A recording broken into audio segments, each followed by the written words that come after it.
Trishal two Balipara রোডে শেখবাড়ি মোড়ে কিছুক্ষণ আগে অর্থাৎ সন্ধ্যা আনুমানিক 6টার দিকে কিন্তু আজকে এই মর্মান্তিক দুর্ঘটনাটা ঘটে।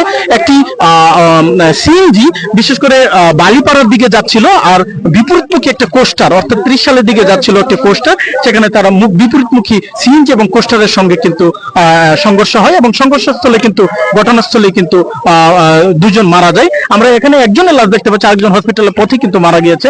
এই অ্যাক্সিডেন্টে যার ওয়াইফ এখানে ঘটনাস্থলে মারা গেছে, আমরা ওনার সাথে কথা বলছি। আচ্ছা, আপনি একটু বলুন তো কিভাবে দুর্ঘটনা ঘটেছে, কয়টার দিকে ঘটেছে?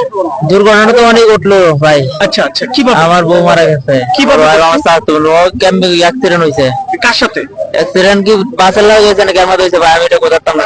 আচ্ছা আচ্ছা আচ্ছা, তার লাগারে ক্যাম্পে অ্যাক্সিডেন্ট হয়েছে আমি জানি না।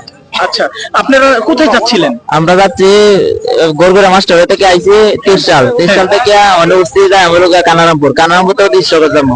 আচ্ছা, ঈশ্বরগঞ্জ থেকে বেরোতাম হলো ট্রাকি আর টাঙ্গাভাড়া। আমার বাড়ি হলো টাঙ্গাভাড়া 5 নং সনেট ইউনিয়ন ওই থানা। বাড়িতে যাচ্ছি, আমার ছোট ভাইয়ের বিয়া। এই বালিপাড়া রোডে যাচ্ছিল? হ্যাঁ, বালিপাড়া রোডে যাচ্ছিল। বড় বাসে জি। কয়টার দিকে ঘটে? এটা আমরা 6:30 6:30টার দিকে। কয়জন মারা গেছে? মানে দুজন মারা গেছে, একজন একজন আছে হাসপাতাল আছে। হয়তো মনোরম দেখা গেছে ভালো ডেয়ারি এদের গুড্ডা যদি না থাকতো দুর্ঘটনা না হইতে পারতো আর কি। শুধু দর্শক শ্রোতা, আসলে মেইন রোডে এইভাবে ইটের খোয়া কিংবা ভালো ফেলতে পারে কিনা এটিও কিন্তু একটি নিয়ে প্রসেসিং বিষয়, প্রশাসন দেখবে এবং এই কারণেই কিন্তু মূলত দুর্ঘটনা ঘটতে পারে বলে এলাকাবাসী সেই আশায় প্রকাশ করছে। Jannatul Faruki, IBM television.